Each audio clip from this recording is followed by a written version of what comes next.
안녕하세요. 책 읽기 좋은 날 여운입니다. 제자백가는 사회의 질서가 무너지고 수많은 제후국이 패권을 다투던 춘추 전국시대에 탄생했습니다. 이 같은 양육강식의 시기에 혼란을 극복하기 위해 새로운 질서와 대안을 모색했던 이들을 제자백가라고 부릅니다. 제자백가가 출현한 시기는 오늘날처럼 크고 작은 사회적 혼란과 경제적 문제가 넘쳐나는 시기였기에 그들의 철학은 우리의 삶에 깊은 울림을 주고 있습니다. 제자백가에는 사람의 생사 문제에서부터 사람과 자연의 관계, 사람의 도리, 정치, 사람 간의 사랑, 백성이 먹고 사는 문제, 배움과 수양의 문제, 운명론 등이 망라되어 있습니다. 그렇기 때문에 2500년이 지난 오늘날에도 제자백가의 철학이 내 삶의 다양한 문제를 해결할 통찰과 지혜를 제공하는 것입니다. 오늘 소개할 책은 2500년 동양 철학의 정수, 제자백가 인생불변의 지혜입니다. 이 책은 공자, 맹자, 순자, 묵자, 노자, 장자, 한비자 등 제자백가 핵심 사상가 7인의 가르침을 엮었는데요. 논어, 장자, 도덕경, 한비자와 같은 제자백가의 고전에는 당대의 혼란 속에서 어떻게 살아남을지 치열하게 고민한 사상가들의 삶의 지혜와 교훈이 담겨 있습니다. 2500년의 세월을 넘나드는 제자백가의 가르침을 하나하나 마음에 되새기고 깊이 성찰하다 보면 복잡한 환경, 갑작스러운 고비, 잘못된 가치관 등에 휩쓸리지 않고 자신을 지키는 단단한 힘을 키울 수 있을 것입니다. 자, 그럼 지금부터 잠시 책 속으로 들어가 보겠습니다. 오늘도 책 읽기 좋은 날과 함께 좋은 시간 보내세요.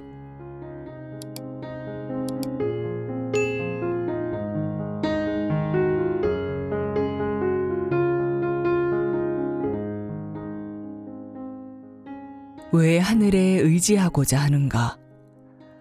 천인관계. 사람을 섬길 줄 모르는데 어찌 귀신을 섬길 줄 알겠는가? 어렸을 때 한 번쯤 이런 노래를 따라 불러본 적이 있을 것입니다. 하늘천 따지, 거물현 누를황, 지부집주. 바로 천자문입니다. 이 노래의 가사를 따져보면 하늘천이 가장 먼저 등장하지요. 가장 처음으로 알아야 하는 첫 번째 글자가 하늘천이라는 것은 그만큼 하늘의 존재는 인간들에게 아주 중요하고 소중한 존재라는 뜻입니다. 바야흐로 기원전 770년경부터 기원전 221년경은 우리가 잘 알고 있는 춘추 전국 시대입니다. 이때 활동했던 수많은 학자와 학파 등을 제자백가라 부르는데 우리가 잘 아는 공자니 맹자니 하는 사상가들이 바로 제자백가입니다. 이런 중국 고대 사상가들이 가장 관심 있게 연구한 주제는 무엇이었을까요? 바로 하늘과 사람의 관계였습니다. 천인관계의 변화 과정을 알면 제자백가들이 활동하던 시기에 사상의 흐름을 이해할 수 있습니다. 그렇다면 제자백가에서는 천과 인 두 글자를 각각 어떤 의미로 사용했을까요? 타인이 내 노력을 몰라줄 때 또는 살면서 몹시 절박한 순간을 맞이했을 때 보통 세상 사람들은 몰라줘도 하늘은 알 거야 라며 하늘에 있는 존재를 찾곤 합니다. 제자백가에서는 이 하늘을 대체로 하느님, 자연, 타고난 본성 등의 의미로 사용했습니다. 또한 한자를 사용하는 문화에서는 사람을 인이라고 표현합니다.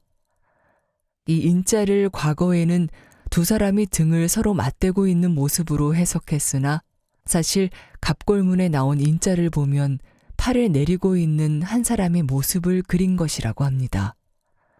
이는 사람이라는 뜻 외에 남, 백성, 인격, 인위라는 다양한 의미를 지닙니다. 그런데 제자백가에서는 인을 사람이라는 의미와 인간의 노력과 행위가 가해진 인위, 이 두 가지 의미로 사용합니다. 당시 고대 중국 사람들은 천둥, 번개나 가뭄과 홍수 등의 자연재해를 인간에 대한 신의 노여움으로 여겼습니다. 따라서 당시 제사의 목적은 신이 내리는 재앙을 피하고 신에게 축복을 기원하는 기복의 성향이 강합니다. 이처럼 신에 대한 외경심으로 인간이 신에게 사랑을 구하는 의식이 바로 예의 기원이 됩니다. 대략 기원전 1046년에서 기원전 771년의 주나라 이전의 시기에는 과거 중국에서 가장 권위가 막강했던 신상제, 즉 고대 중국에 존재했던 모든 신격 가운데 가장 먼저 등장한 신의 의지나 명령인 천명을 절대적으로 숭배했습니다. 사람은 단지 상제의 부속물로서 종속적인 지위라 여겼습니다. 따라서 생사는 상제가 주관하고 사람은 단지 상제의 의지에 복종할 수밖에 없었지요. 그러나 주나라 초기에 천명의식에 변화가 생깁니다. 주나라의 막강한 제후였던 주공은 절대적이었던 기존의 천명관을 개량해 덕의 정신을 보탭니다. 천명은 일정하지 않다라는 천명 미상의 개념과 함께 덕으로서 천과 짝한다라는 이덕 배천이 등장하게 된 것이지요. 유교의 가장 중요한 13개의 경전 중 하나인 상서의 소고편에서는 하나라가 망한 근본적인 원인을 덕을 공경하지 않아서 천명을 잃었기 때문이라고 보았습니다. 이처럼 덕과 천명을 연계시킨 것은 상제의 뜻이 모든 것을 결정했던 천 중심에서 사람 중심으로 방향이 전환되고 있음을 의미합니다. 또한 천인 관계에서 천이라는 최고 주재자에서 사람에게 내재된 덕행으로 사상이 발전했음을 보여주는 것이기도 합니다. 하늘과 사람의 관계. 유교의 창시자인 공자는 주공을 가장 존경했고 그를 본받고자 노력했습니다. 주공의 이러한 천명관은 공자에게도 영향을 주었습니다. 공자는 최초로 사람 중심의 철학을 제시했는데 이는 서양의 소크라테스보다 약 100년 더 앞선 것입니다. 공자가 인간의 주체성을 강조하면서 제기한 개념이 바로 인입니다. 이는 공자 사상의 핵심으로 사람다움 또는 사람과 사람 사이의 사랑을 의미합니다. 따라서 공자가 제창한 인사상은 인문주의가 시작된 출발점이라 볼 수 있습니다. 인문주의는 인간의 존재를 중시하고 인간의 권리와 존엄성을 옹호하는 정신입니다. 인문주의는 휴머니즘이라고 하며 인간주의, 인본주의라고도 표현합니다.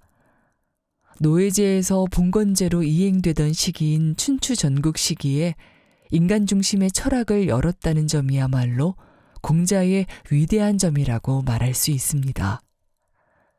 다만 공자가 기존의 미신적인 상제관념에서 완전히 벗어난 사상을 주장했던 것은 아닙니다. 공자의 천은 상제와 자연이라는 의미가 병존하는 개념입니다. 그러나 공자는 일정한 거리를 두고자 했습니다. 논어의 선진편에 이 점이 보이는 대목이 있습니다. 사람을 섬기지 못하면서 어찌 귀신을 섬기겠느냐. 감히 죽음을 묻습니다. 삶을 알지 못하면서 어찌 죽음을 알겠느냐. 또한 옹야편에서 귀신을 공경하되 멀리하라라고 했으며 수리편에서는 괴력난신을 말하지 않았다라고 했습니다. 여기서 괴력은 괴이하고 상식적이지 않은 힘이나 폭력이라고 볼 수 있지요. 나는 인륜을 거스르는 행위로 예를 들어 신하가 임금을 해치거나 아들이 아버지를 해치는 행위 등을 말합니다. 신은 귀신이나 신비한 현상 등 이성적으로 설명하기 어려운 일종의 초자연적인 현상들을 말합니다. 다시 말해 상식적이고 합리적인 선에서 이치를 탐구할 수 없는 영역은 다루지 않았다는 뜻입니다. 이와 같이 귀신과 내세에 대한 공자의 태도는 그가 귀신의 존재 유무에 대한 언급을 회피했다기보다 사람들의 주의력을 상제가 아닌 현실의 사회와 인생으로 향하게 했다는 데 초점이 있습니다. 또한 차츰 인간의 주체성에 대한 자각이 시작되었음을 보여주고 있습니다. 이를 종합해 보면 공자가 죽음보다는 삶을, 귀신 섬기기보다 사람 섬기기를 중시했음을 잘 알 수 있습니다. 이는 육아의 인문주의와 함께 현실주의적인 특성을 단적으로 잘 드러내고 있는 지점입니다. 맹자와 순자는 공자의 사상을 계승해서 각기 다른 천인 관계론을 형성합니다. 이들의 사상은 점점 세대를 거치면서 귀신을 부정하는 경향을 강화해왔고 후세 사람들이 사후세계를 설정하지 않게 했습니다. 그래서 중국인의 죽으면 끝이라는 현세 중심적인 인생관 형성에 영향을 주었다고 평가할 수 있습니다. 존재의 유무보다 중요한 것. 신이 존재하는가? 사후세계가 있는가? 영혼이 있는가? 귀신이 있는가? 윤회가 있는가 등의 질문은 인류가 존재하는 한 계속될지도 모릅니다. 이것은 증명하기도 어려운 문제이며 믿음의 영역에 해당합니다. 우리가 급할 때 찾는 하늘은 신이 될 수도 있고 천지자연이 될 수도 있습니다. 혹 자연의 섭리나 원리가 될 수도 있습니다. 중요한 것은 존재의 유무가 아니라 사람들이 얼마나 필요로 하는가의 문제입니다. 그리고 사람에게 주는 긍정적인 영향력입니다. 종종 마음이 너무 지치고 힘들 때 종교는 의지처가 되어줍니다. 신에게 뜻대로 하시라고 맡기고 마음을 내려놓을 수 있습니다. 시한부 선고를 받은 환자는 죽으면 끝이라는 것을 인정하기가 어렵고 받아들이고 싶지 않을 수 있습니다. 그럴 때 사후의 세계가 있다는 것은 어쩌면 위로가 될지도 모르겠습니다. 갑작스레 가족을 잃은 유가족은 영혼이 있어서 사랑하는 사람이 어딘가에 존재하기를 바랄 수 있습니다. 그럴 때 사람들은 증명하지 못하는 믿음의 영역에서 도움을 받게 됩니다. 그렇다면 사람에게는 하늘이 필요합니다. 이와 같이 사람들이 신에 의지하고자 하는 마음은 지극히 자연스럽다고 볼 수 있습니다. 공자가 상제의 존재를 인정하면서도 거리를 두고자 한 태도는 이러한 나약한 인간의 신앙은 부정하지 않지만 거기에 지나치게 매몰되어서는 안 된다라는 것을 의미합니다.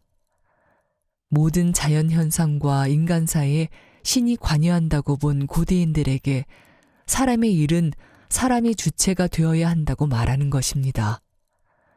다시 말해 세상의 주체를 인간으로 세우려고 한 태도라 할 수 있습니다. 이러한 공자의 태도는 신앙이 개인의 삶에 긍정적인 영향을 미치지만 신앙이 모든 문제의 해답을 줄 수는 없다는 합리적인 관점입니다. 따라서 신에게 의지할 영역은 유지하면서 사람이 해야 할 영역에서 사람이 주인이 되는 균형 있는 자세를 가져야 합니다. 불변의 지혜. 의지하고자 하는 마음은 자연스럽지만 모든 걸 맡겨서는 안 된다. 물도 노력도 가득 차야 앞으로 나간다. 수양론. 흐르는 물은 웅덩이가 차지 않으면 흘러가지 않으니 군자가 도에 뜻을 두어도 문장을 이루지 않으면 통달하지 않는다. 어느 날 제자인 서자가 맹자에게 다음과 같이 질문했습니다. 공자께서는 자주 물을 가지고 말씀하시며 물이여 물이여 하셨는데 물의 어떤 점을 취하신 것입니까? 근원이 좋은 물은 힘차게 밤낮을 그치지 않고 흘러서 비워진 웅덩이를 만나면 가득 채워주고 앞으로 나아가 사해에 이른다네. 근본이 있는 것은 이와 같으니 이 점 때문에 취하신 것이네. 그리고 뒤이어 말합니다. 만일 근본이 없다면 7, 8월 사이에 빗물이 모여서 도랑이 가득 차더라도 그것이 마르는 것은 서서도 기다릴 수 있을 만큼 잠깐이라네. 그러므로 명성이 실제보다 지나치는 것을 군자는 부끄러워하는 것이네. 이와 비슷한 구절이 진심상 편에도 나옵니다. 흐르는 물은 웅덩이가 차지 않으면 흘러가지 않으니 군자가 도의 뜻을 두어도 문장을 이루지 않으면 통달하지 않는다. 맹자는 여기에서 두 가지 점을 강조하고 있습니다. 하나는 근본의 중요성입니다. 근본이 없는 것은 한순간에 말라버리는 물과 같습니다. 근본이 없는 사람은 잠시 명예를 얻었다가도 그것이 오래가지 못하게 됩니다. 맹자는 이러한 예를 관직을 얻기 위해서만 수양을 하는 당시의 선비들에게서 발견했습니다. 맹자에 의하면 옛날 사람은 하늘로부터 받은 도덕성을 닦고 수양했더니 관직이 저절로 따라왔습니다.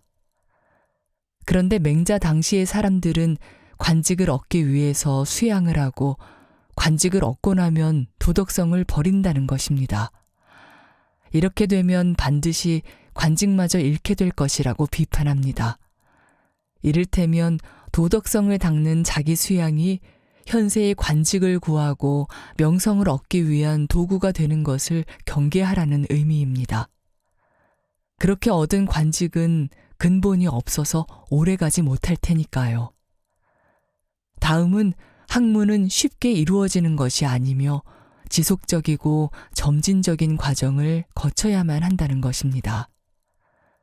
웅덩이에 물이 고여서 웅덩이를 가득 채운 다음에 비로소 물이 앞으로 나아갈 수 있는 것처럼 말이죠. 웅덩이에 물이 고이는 동안 그 물은 제자리에 머뭅니다. 학문을 익히고 수양하는 과정도 이와 같아서 아무리 해도 늘 제자리에 있는 것처럼 느낄 수가 있습니다. 그런데 웅덩이를 가득 채우는 순간 물이 앞으로 흘러나가게 됩니다. 드디어 제자리를 벗어나는 질적인 비약이 찾아옵니다. 학문의 양이 차곡차곡 쌓여서 학문의 질적인 도약을 이끌어낼 수 있게 됩니다. 수양은 개인의 내면을 깊이 있게 들여다보고 자신을 객관적으로 바라볼 수 있게 만드는 마음 공부의 과정입니다.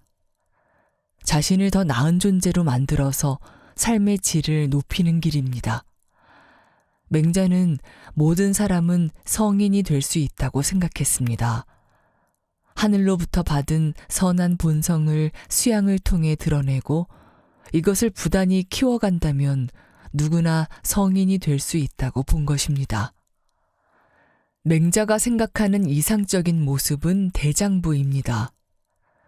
맹자는 수양을 통해 대장부가 되고자 했는데 대장부가 되기 위해선 호연지기를 길러야 합니다.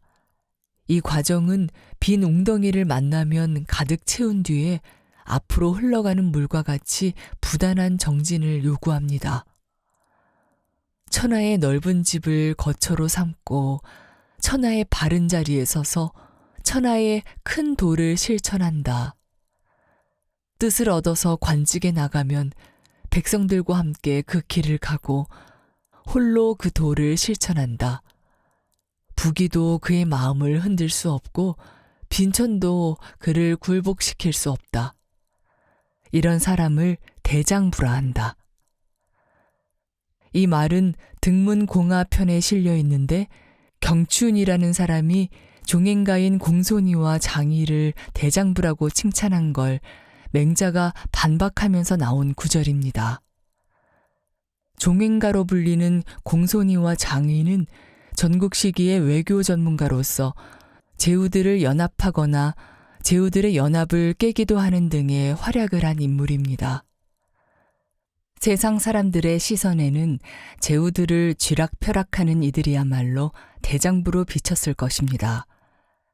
맹자가 보기에 공손이나 장의와 같은 사람은 진정한 대장부가 아니었습니다. 그들은 자신을 고용한 제후들에게 복종하며 상황에 따라 이익을 챙기는 사람에 불과했습니다. 맹자가 생각하는 대장부는 백성과 함께 의로움을 실천하는 사람이었습니다.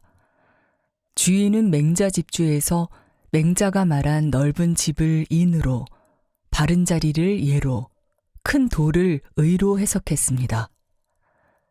이것은 맹자가 인을 집에 비유하고 의를 길에 비유한 것에서 기인한 것입니다.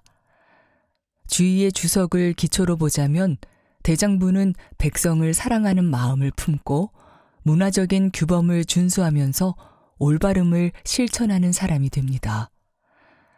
맹자가 보기에 뜻을 가지고 관직에 나가는 이유는 백성을 올바르게 이끌고 함께하기 위해서이지 군주를 섬기기 위해서가 아닙니다. 세상이 나를 알아주지 않아서 벼슬에 나가지 못한다면 혼자서 도덕을 실천하며 살면 됩니다. 부귀와 빈천에 흔들리거나 포기하지 않으며 자신이 옳다고 여기는 신념을 지키고 사는 사람이 대장부인 것입니다. 호연지기를 기르는 방법. 호연지기란 거침없는 넓고 큰 기계를 의미합니다. 맹자와 그의 제자 공손추가 나눈 다음의 대화를 보면 호연지기가 무엇인지 잘 알 수 있습니다. 선생님은 어떤 점이 뛰어나십니까? 나는 말을 잘 알며 호연지기를 잘 기르고 있다. 호연지기가 무엇입니까? 말로 표현하기 어렵다. 호연지기는 지극히 크고 강하며 올바르게 길러서 상하게만 하지 않는다면 하늘과 땅 사이에 가득 차게 된다. 또한 맹자는 호연지기를 기르기 위해서 잊지 말아야 할 것이 있다며 다음과 같이 당부했습니다. 반드시 해야 할 일을 하면서 미리 기대하지 말고 그렇다고 잊어선 안 되고 함부로 조장을 해서 송나라 사람처럼 해서는 안 된다. 여기서 맹자가 말하는 송나라 사람은 벼에 싹이 자라지 못하는 것을 안타깝게 여겨 아예 뽑아놓았던 일을 가리킵니다. 그는 집에 돌아와서 집안 사람들에게 오늘 내가 매우 피곤하다. 내가 벼에 싹이 자라도록 도왔다라고 말합니다. 그 말을 들은 아들이 논으로 달려가 보니 벼의 싹이 모두 뽑혀 말라 있었다는 이야기입니다. 이 이야기는 맹자의 공손추상편에 나오는 호연지기와 조장에 대한 이야기입니다. 호연이란 물이 그침이 없이 흐르는 모양입니다. 맹자에 따르면 호연지기는 하루아침에 생기는 것이 절대 아닙니다. 의로운 행동을 꾸준히 실천하면서 날마다 쌓아가야 호연의 기상을 키워갈 수 있습니다. 호연지기를 키우는 과정에서 경계해야 하는 행동이 몇 가지 있습니다. 첫째, 꼭 이루어지기를 기약해서는 안 됩니다. 반드시 이루어야 한다는 마음의 자세를 기필한다라고 합니다. 공자는 수양법의 하나로 무필을 말했는데 이것도 기필하지 말라는 의미입니다. 왜 기필하지 말아야 할까요? 꼭 이루겠다는 생각은 집착을 낳고 과도한 긴장과 부작용을 불러옵니다. 이렇게 되면 여유와 유연함을 잃기 쉬우며 시야도 좁아져서 전체를 보지 못하는 결과를 초래합니다. 둘째, 잊어서는 안 됩니다. 자신이 이루고 싶은 일을 항상 마음에 지니고 살아야 합니다. 내가 추진하던 일이 바로 가시적인 성과를 얻지 못한다고 해서 쉽게 먹었던 마음을 버리지 말아야 합니다. 친구의 말 한마디에 기가 꺾여서는 호연지기를 키울 수가 없습니다. 셋째, 일을 조장해서는 안 됩니다. 맹자는 자라나지 않은 싹을 기다리지 못하고 미리 뽑아 올려서 말라 죽게 만드는 것은 해치는 행위이고 김을 매지 않는 것은 내버려 두는 거라고 했습니다. 김을 매지 않고 버려둔다면 벼가 알찬 열매를 맺을 수 없겠지요.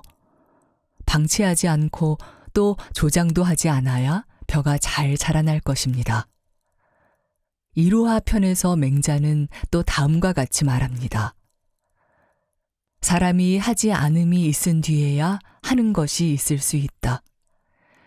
이 말은 해서는 안 되는 일은 하지 않는 지조가 있어야 원하는 바를 제대로 성취할 수 있다라는 의미입니다. 달리 말하면 할 일과 하지 말아야 할 일을 구별해서 취사 선택할 수 있는 사람만이 성공할 수 있다는 것입니다. 이것은 마치 논과 밭에서 잡초를 뽑는 행위와 견줄 수가 있습니다. 내 삶에서 무익한 습관을 버리고 유익한 습관을 유지하는 노력이 필요합니다. 인생의 흐름을 이해하라. 흐르는 물이 웅덩이를 가득 채워야만 비로소 앞으로 나갈 수 있다는 맹자의 말은 학문하는 자세를 넘어서 인생 전반에 걸친 지혜와 통찰을 담고 있습니다.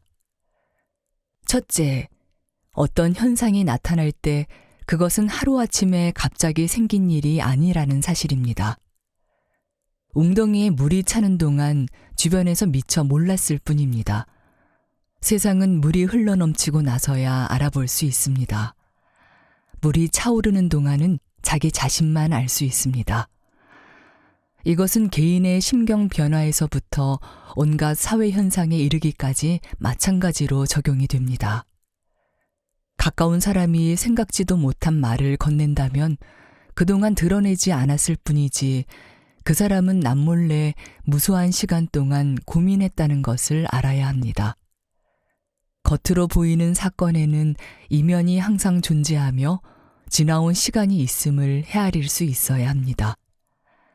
둘째, 학문과 수양은 하루아침에 이루어지지 않는다는 것입니다. 수양을 하는 것도 학문을 닦는 것과 마찬가지로 지속적이고 점진적인 과정을 거쳐야 합니다. 흐르는 물이 웅덩이를 만나서 웅덩이를 다 채울 때까지 멈추면 안 됩니다. 우리가 날마다 자신의 마음을 들여다보고 수양을 하는 것은 하루아침에 자신의 삶을 바꾸기 위한 것이 아닙니다. 성급하게 어떤 변화가 생기기를 바라지 말고 자연스럽게 마음과 품성이 개선되기를 기다려야 합니다. 매일매일 꾸준히 자신의 내면을 들여다보고 다스리면서 성찰해야 합니다. 그것은 웅덩이에 물을 채워나가는 과정과 같습니다. 만약 웅덩이를 다 채우기도 전에 물이 멈추게 되면 앞으로 흘러갈 수 없습니다. 어느 날 공부와 수양이 충분히 갖추어지게 되어서 그 웅덩이로는 물을 담아낼 수 없게 되면 저절로 세상으로 흘러넘쳐서 드러나게 될 것입니다. 이처럼 맹자는 흐르는 물의 이치를 가지고 수양하는 사람들에게 너무 서두르지 않으면서 쉼없이 꾸준히 지속해 나가라 라고 말하고 있습니다. 불변의 지혜. 진정한 성장은 꾸준히 자신을 채우는 과정에서 이루어진다. 서두르지 말고 쉼없이 지속하라. 천리길도 한 걸음부터의 진짜 의미. 예론. 사람이 존귀한 이유는 예의가 있기 때문이다. 외국인들이 한국어를 배울 때 가장 어려움을 겪는 부분 중 하나가 바로 존댓말입니다. 이는 연장자에 대한 예의를 중시하는 한국 문화의 특성을 잘 보여줍니다.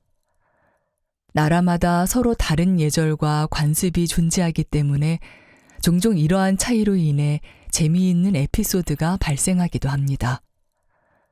예를 들어 중국에서는 식사 초대 시 음식을 조금 남기는 것이 예의입니다. 그릇을 깨끗이 비우면 더 먹고 싶다는 신호로 받아들여져 주인이 계속 음식을 권하게 되지요. 미국에서는 길에서 사람과 마주치거나 붐비는 장소를 지날 때 신뢰합니다라는 말을 자주 사용하고 인도에서는 문제없어라는 말을 습관적으로 사용합니다. 이처럼 즐거운 여행을 위해서는 그 나라의 예절과 문화를 미리 파악하는 것이 중요합니다. 순자는 전국시대의 제자백가 중에서도 특히 예를 강조한 사상가로 공자의 예사상을 더욱 풍성하게 발전시켰습니다.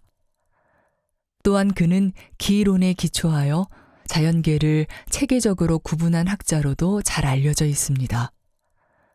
제나라 직하학궁의 최고 책임자인 죄주를 세 차례나 역임했던 순자는 다양한 학자들과 교류하며 여러 학파의 사상을 접했습니다.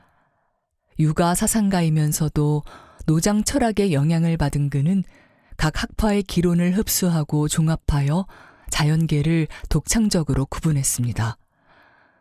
순자의 예론편에서 그는 만물의 생성 원리를 천지가 합하여 만물이 생겨나고 음과 양이 접하여 변화가 일어나며 본성과 인위가 합일되어 천하가 다스려진다라고 설명하며 생명체의 형성을 음과 양의 기가 상호작용한 결과로 이해했습니다. 이를 바탕으로 그는 자연계를 체계적으로 구분했습니다.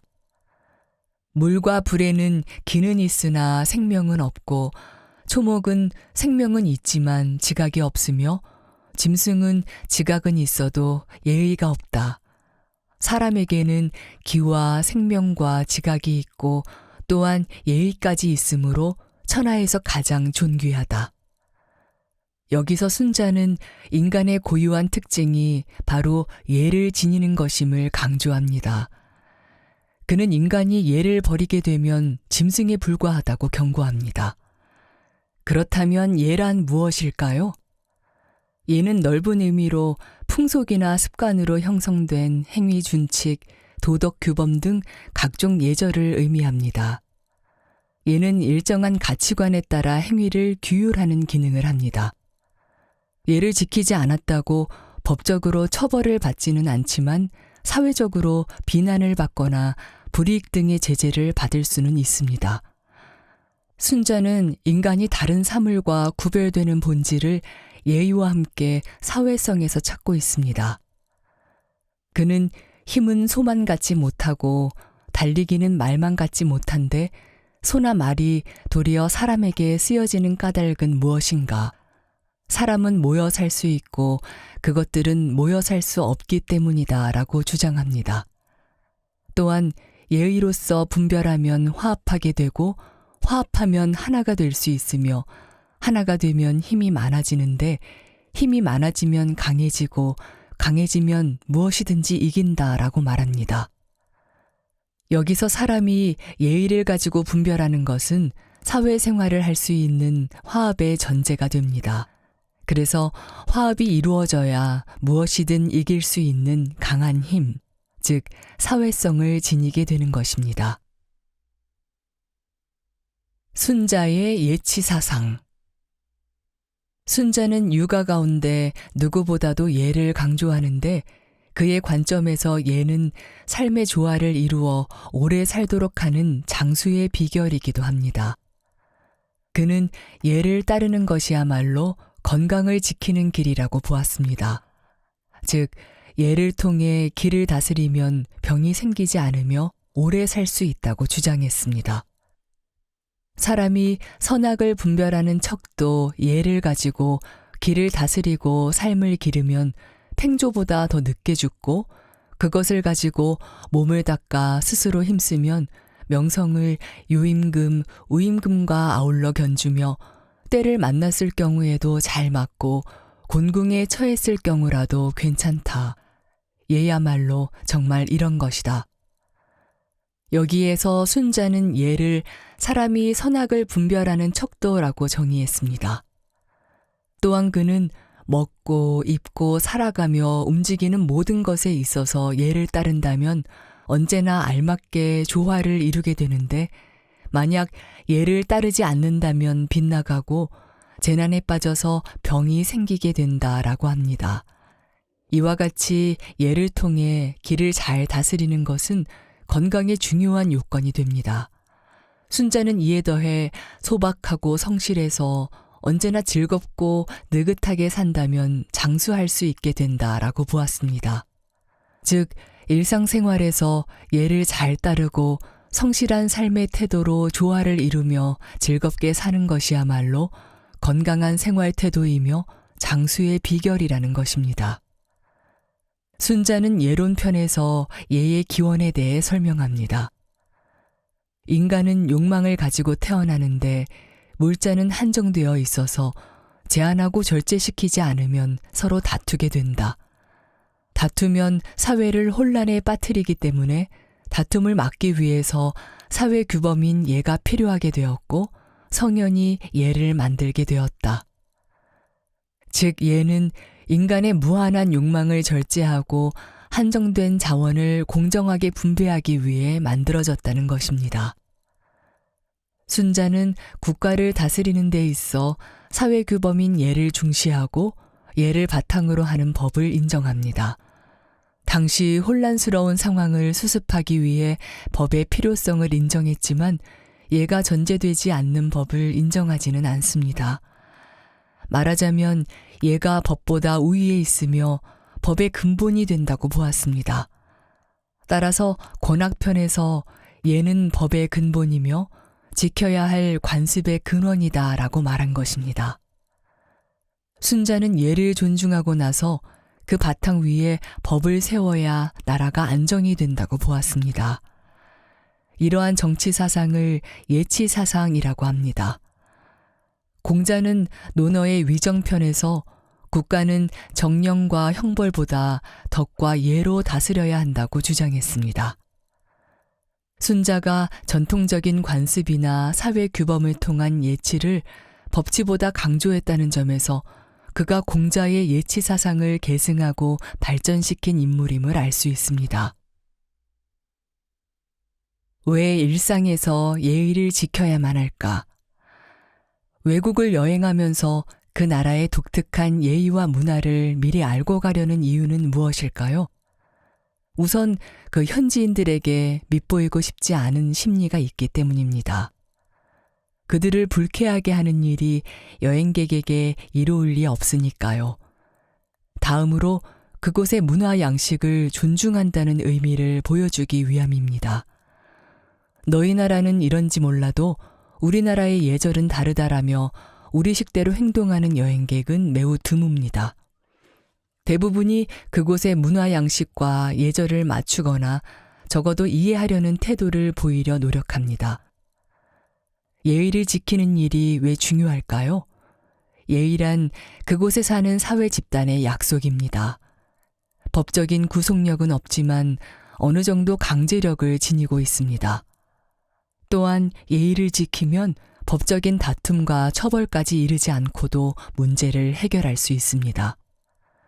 이를 통해 같은 공간에서 무리 없이 질서를 유지하고 공존할 수 있게 되는 것입니다. 순자는 무릇 예란 소박함에서 시작하여 형식적인 수식에서 완성되며 기쁨에서 끝을 맺는다라고 했습니다. 여기서 소박함을 사람에 대한 사랑이라고 본다면 순자가 법보다 예를 먼저 강조하는 데는 잔혹한 형벌에까지 이르기 전에 질서를 이루고자 하는 사람에 대한 사랑과 배려심이 바탕에 있다고 볼 수 있습니다. 우리가 일상에서 예의를 실천하기 위해서는 상대를 존중하고 배려하려는 마음이 필요합니다. 순자의 말처럼 사랑으로 시작해 형식을 통해 완성되며 기쁨에서 끝을 맺는 것이 예의이기 때문입니다. 그렇다면 직장에서는 어떤 예의가 필요할까요? 직장에서 동료의 말을 듣고도 못 들은 척 무시하거나 말을 자르는 행동을 하지 않아야 합니다. 이러한 일은 악의 없이 나도 모르게 일어날 수 있는 일입니다. 그러나 개인의 결함을 공개적으로 비판하거나 놀리는 행동은 큰 상처를 줄 수 있는 행동입니다. 또한 부하 직원에게 고압적인 태도보다는 부드러운 태도로 예의를 갖추어 대한다면 일의 능률도 높아질 수 있습니다. 이렇게 사소한 부분에서 서로가 조금씩 배려하고 조절하면서 예의를 지켜간다면 집단 구성원의 협력을 이끌어내고 생산성을 향상시킬 수 있을 것입니다. 불변의 지혜. 일상에서의 배려와 존중이 더 나은 관계와 삶을 만들어준다. 제자 백가. 생각의 힘을 기르는 여정. 묵자의 어록편인 노문편에는 문군과 묵자의 대화가 다음과 같이 실려 있습니다. 문군이 말하였다. 어떤 이가 굽히라고 명하면 굽히고 고개를 들라고 명하면 들며 평소에는 가만히 있다가 부르면 응한다면 충신이라고 말할 수 있겠습니까? 굽히라고 명하면 굽히고 고개를 들라고 명하면 드는 것은 그림자와 흡사하고 평소에는 가만히 있다가 부르면 응하는 것은 메아리와 흡사합니다. 임금께서는 장차 그림자와 메아리에서 무엇을 얻겠습니까? 이 대화는 진정한 충신에 대해 깊이 통찰하게 합니다. 문군이 제시한 신하는 단순히 명령에 따르는 수동적인 반응을 보이는 존재입니다. 그런데 묵자는 충신이라면 단순히 명령에 따라 행동하는 사람이 아니라 그것을 넘어서는 판단력과 주체성을 가져야 한다고 생각했습니다. 흡사 그림자와 같고 메아리와 같은 존재는 절대 훌륭한 충신이 될 수 없습니다. 철학을 공부하고 철학을 일상에 구현하는 일도 이와 마찬가지여서 그림자나 메아리가 되어서는 안 됩니다. 철학을 공부하는 이유는 단순히 지식을 쌓기 위함이 아니라 비판적인 사고를 기르기 위한 것입니다. 우리가 주어진 정보를 그대로 수용하지 않고 그 의미와 가치를 분석하고 평가하는 안목을 갖기 위해 철학을 배우는 것입니다. 철학은 바로 질문하는 힘입니다. 제자백가의 철학은 춘추 전국 시대라는 문제 상황에서 문제의식을 가지고 출발한 것입니다. 따라서 눈앞의 현실을 그대로 수용하기보다는 상황을 비판적으로 분석하고 나는 어떻게 행동해야 하는지를 스스로에게 질문하게 만드는 것이 철학의 역할입니다. 경주에는 옛 도읍지가 있던 자리에 월성이 있습니다. 월성의 산책로를 걷다 보면 아주 오래된 나무들이 병풍처럼 늘어서 있는 곳에 나무 의자가 놓여 있습니다. 그곳에 앉아서 잔잔하게 흐르는 남천을 바라보면서 시원한 바람을 맞으면 저절로 장자에 나오는 무하유지향이 떠오릅니다. 그래서 저는 이곳에 무하유지향이라는 이름을 붙이고 몇몇 지인들에게 이름을 알렸습니다. 여러분도 저마다 자기만의 무하유지향을 만들어 보길 권합니다. 그러면서 장자의 무용지용도 떠올려 보면 좋습니다. 이렇게 철학을 일상에서 활용하고 만들어 가기를 바랍니다.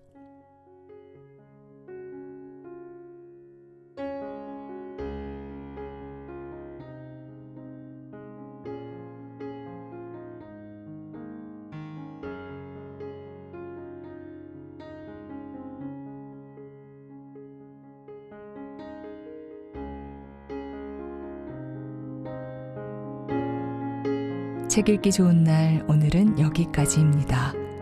안온하고 포근한 시간 보내세요.